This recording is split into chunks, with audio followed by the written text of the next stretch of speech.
Hey, beautiful souls, and welcome back to Embodied Living. In this episode, number 5, we are talking about some big stuff. And this is going to be our inner wounds, those things that can start when we're young and we don't even realize it.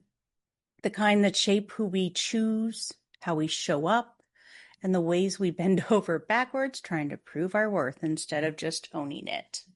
So let's dive in.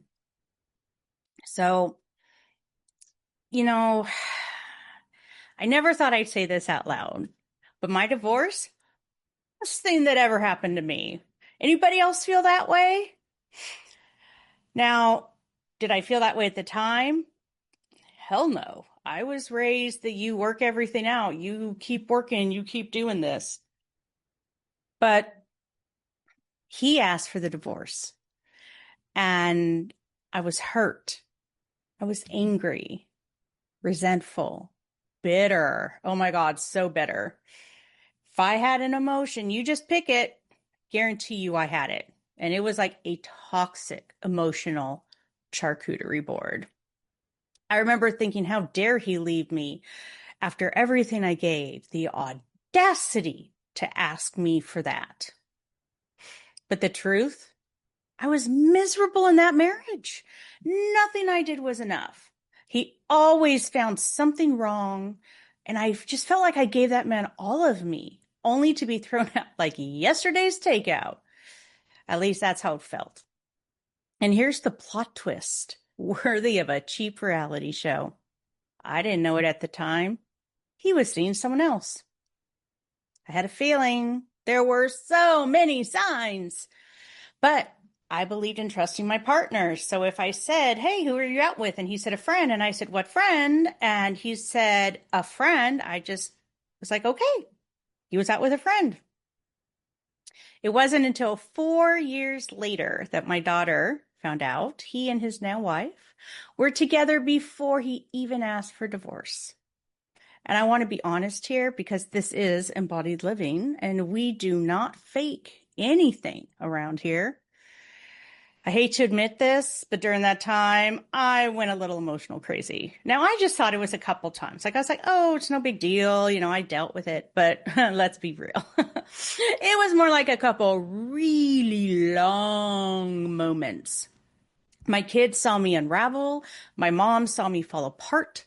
I was screaming, crying, feeling every fucking feeling all at once. And at times, I felt like I was hanging on by a thread. And you know what? I'm not ashamed of it anymore because that is what heartbreak looks like when your whole identity has been wrapped up in trying to keep a failing marriage alive. And let's be honest again, right? It wasn't just about my ex. These patterns started way before him. See, my biological father, or as my mom liked to call him, the sperm donor, he wasn't around. My grandmother, who literally never spoke badly about anyone, told me he was not a good man. And my mom didn't say much about him at all until I was an adult. When I met him at 18, he confirmed that, yes, he is an asshole. So naturally, what do I keep doing? I kept picking men who treated me like shit. Men who told me I had no worth, no value. All stemming from a man who wasn't even in my life, who I confirmed was an asshole. And yet I still kept doing this. And the truth is, these other people, these other men, they're just projecting their own lack on me. And yet I let it happen. And here's what I want you to really hear today, because it took me years to finally believe this. You matter. You have value simply because you exist. Do not let anyone project their own shit onto you. For so long, I tried to prove my worth. And when you're addicted to proving yourself, you keep attracting people who make you feel like you have something to prove. I had a friend once tell me that givers need to be with givers, because takers will take everything from you. And us givers, we are consistently trying to prove ourselves to those takers, waiting to receive, waiting to get something back. We aren't going to get it. So remember, givers should be with givers. And to get back to what I was saying, I picked men who devalued me so I could work on myself to the bone. Always trying to show these men, see, I'm amazing. I matter. Look at all I've done. Do you see me? Consistently with takers just wanting to be seen. But takers don't do that, do they? And let's just say inner wounds, they weren't just about the men. I wanted so badly to be seen, heard, loved. And when it didn't happen, I morphed into whoever I thought people wanted me to be. Not that it ever lasted long, because that true personality of mine would always come through. But I did this with family, with friends, men. There were very few people I felt safe enough to truly be myself with. I was always trying to prove my worth. And here's the kicker, to the wrong people. The wrong people. So, of course, my divorce blew my life up in Technicolor. It forced me to ask myself, who am I really? Who do I want to be? Why was I letting people treat me so poorly? Why was I trying to impress people who were just projecting their pain onto me? What was keeping me from healing and creating the life I actually wanted? And the little voice in my head whispered, girl, you are in your 40s. You missed your 20s, your 30s raising your kids. How the hell do you think you're going to start over now? You don't have anything on your resume. You weren't working. You stayed home. While your husband went back to school, got the degrees, made a great career. How the hell do you start over now?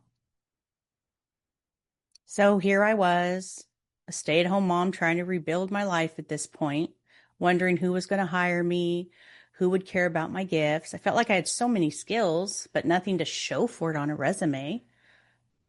But through my healing journey, I realized my gifts are helping others, teaching, coaching, supporting, and especially helping other women, because we've been silent for far too long.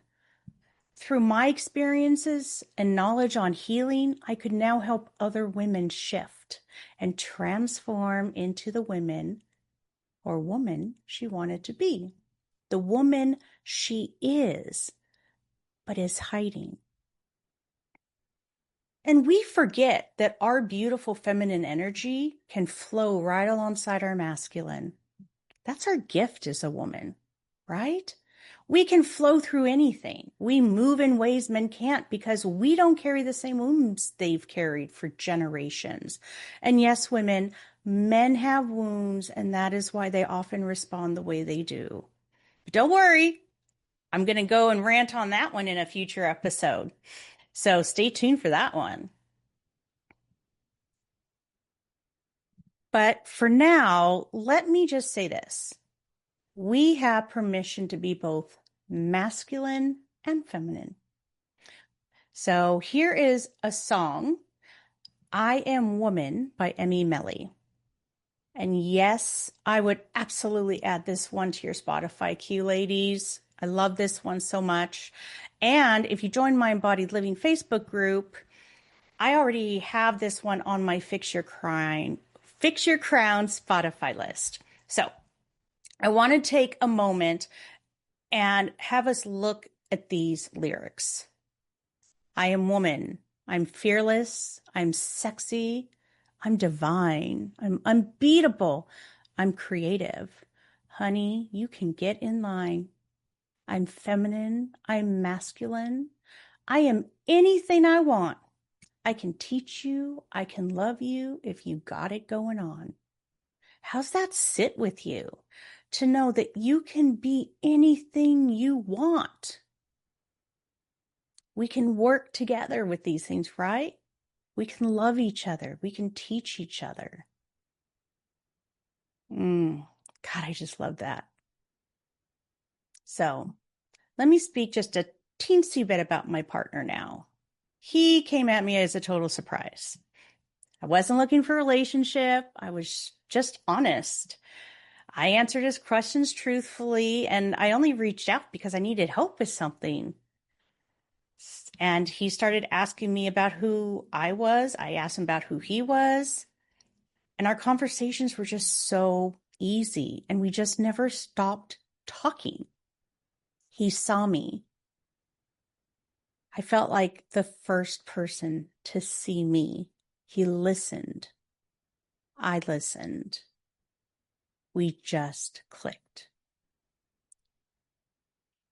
So if you're listening to this and thinking, it's too late for me, I'm too old to start over, no one will love me as I am, I've been there.